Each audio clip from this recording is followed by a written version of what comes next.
वालों में से नहीं ना है भाई हम।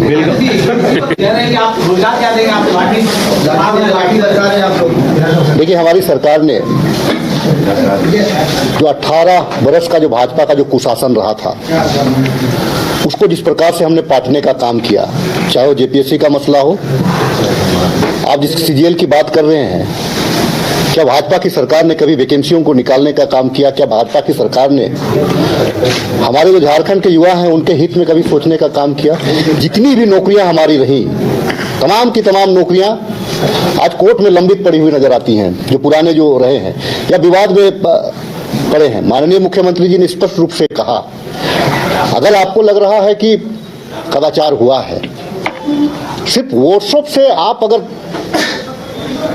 आप एक कैंपेन करेंगे कि कदाचार हुआ है, आपको प्रमाण भी देना चाहिए। उसके बावजूद हम लोगों ने सीआईडी जांच कराने का फैसला लिया है। अब जो है कि जब हम सीआईडी जांच करने को तैयार हैं, तो मैं छात्रों से कहना चाहता हूं, आपके लिए हमारे सरकार में आपके भविष्य के प्रति हम चिंतित हैं। हमारी सरकार में आपका भविष्य उज्जवल है। अभी हम विभिन्न सेक्टरों में हम वैकेंसियां निकालने जा रहे हैं। विभिन्न सेक्टरों में हम जितने भी खाली पद हैं उसको भरने जा रहे हैं। महामहिम राज्यपाल का अभिभाषण आप लोगों ने सुना होगा, तो उस अभिभाषण में भी हम लोगों ने स्पष्ट किया है कि हम क्या क्या करने वाले हैं।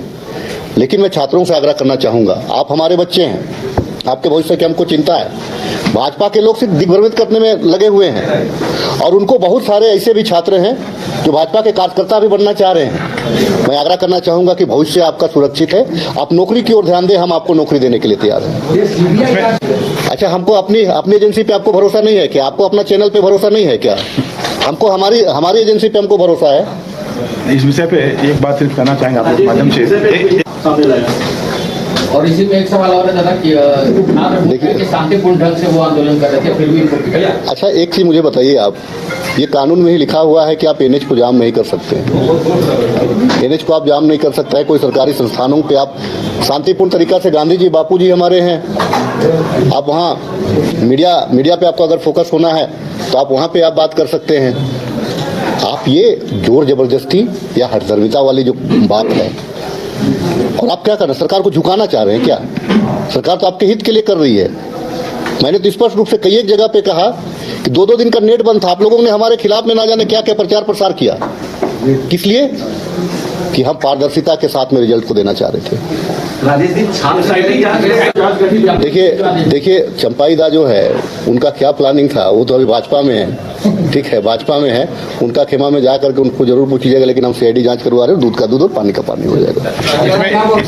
इसमें एक नौजवान है बेरोजगार, उनसे निवेदन करना चाहते हैं, कहीं ना कहीं देखिए, ठीक है, जब तक एग्जाम हुआ तब तक कहीं पर कोई कंप्लेन नहीं था। रिजल्ट के बाद ये कंप्लेन शुरू हुआ।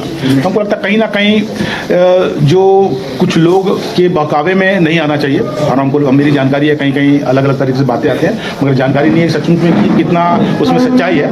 मगर जो हमारे नौजवान, उनको दिग्भ्रमित नहीं होना चाहिए। सरकार काम करिए, कहीं अन्याय हो रहा है तो निश्चित रूप से जाँच करके उस अन्याय का पर्दाफाश करना चाहिए। और हम लोग कोशिश करेंगे कि नौजवानों को रोजगार मिले, न्याय मिले। परीक्षा के लिए सवाल उठाया नहीं, देखिए कदाचार का जिस दिन हमको याद है कि जब एग्जाम हुआ तो पूरा अभी आपका व्हाट्सएप बनता, मीन्स आपका नेट पूरा बनता और 2 दिन तक बनता। और 2 दिन बनने के बाद हम लोग भी थे कि सच्चे तक कहीं ना कहीं कुछ बातें होंगी, मगर कुछ ना कुछ जो मैंने कहा कि जो कुछ ट्रेनिंग सेंटर वाले लोग हैं जो बच्चों को ट्रेनिंग देते हैं, सबका भी कुछ ना कहीं हमको लगता है कहीं हाथ ना हो। इसलिए मैंने कहा जांच होनी चाहिए, जांच होने देना चाहिए और कोशिश होना चाहिए कि कोई भी गड़बड़ी ना हो किसी चुनाव में। अभी आने वाले और भी नौकरियां होंगी, और भी एग्जाम होगा, तो प्रयास अभी से करना चाहिए कि ऐसी कोई गड़बड़ियां ना हो। और हम लोग सरकार, सब लोग चाहते हैं कि ऐसा नहीं कि मेरा बच्चा, आपका बच्चा, इसका बच्चा आ जाए। हम लोग चाहते हैं कि सब बच्चों को बराबर का मौका मिले, और इसलिए उसके लिए एकदम राफ साफ हमको लगता है कि सिस्टम होना चाहिए और जो इसका प्रयास